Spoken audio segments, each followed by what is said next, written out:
for his question. Thank you, Mr. Chairman. Thank the witnesses for being here.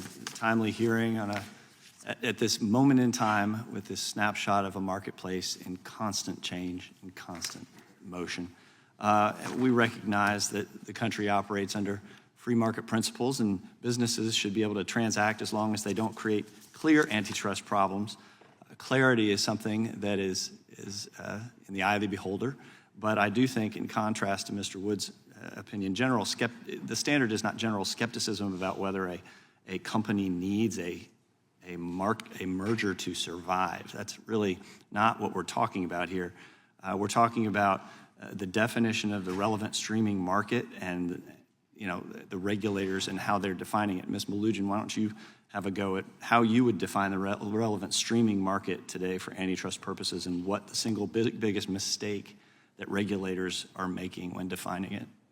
So I think we had a very helpful example recently with the decision in the Meta trial, which was seeking to unwind a merger. And unfortunately, the judge kind of anticipated questions like this and said, this is just not a market definition that they buy. It had excluded too many entities that provided real competition to Meta. And I think that the mistake you could make here would be the same. I'm not privy to the kind of privileged information that talks about market shares or eyeball time spent on streaming, but regulators probably will be. And it'll be their job to make a case that it's not comparing apples to apples in terms of finding out who might be a good substitute. It's about what consumers feel as a substitute. So that would include saying, it might be apples to oranges with some of these streaming services and other variants in social media, but would a consumer maybe substitute an apple for an orange if they had to? They probably will. So I think, and that goes to a really, as we've all agreed, is an incredibly important piece of this is what is that market share? And if it's above that 30% threshold, it doesn't mean that it's a closed case and it's anti-competitive. You still have a court that's going to assess what are the competitive trade-offs here. I think you'd have a very difficult task if it even just is above that 30% mark to say there aren't going to be economic benefits to consumers here. But if you expanded the market definition, you might not even get to that 30% number. It will be for the courts to decide, I suspect.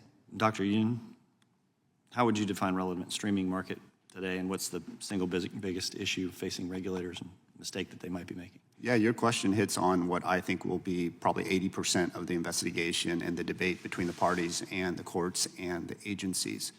And so I think it is natural to think it's a streaming market. They're probably the closest competitors.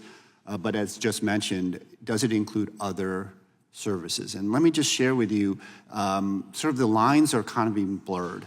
So Netflix also offers not only on-demand, but also live sports. They offer podcasts. They offer video games. YouTube TV, the linear TV that replaces cable, now has on-demand. YouTube itself will now carry the Oscars.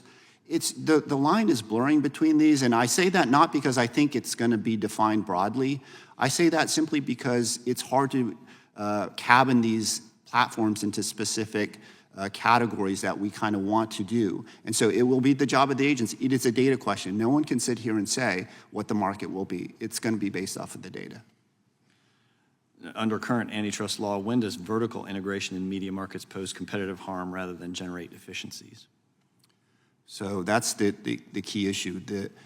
So the key question, I think there are other vertical issues, but as I mentioned in my opening statement, I think the key vertical issue is whether Netflix's control of Warner Brothers Studios, IP property and distribution rights, does that create the opportunity for them to foreclose third parties who previously had access to those assets?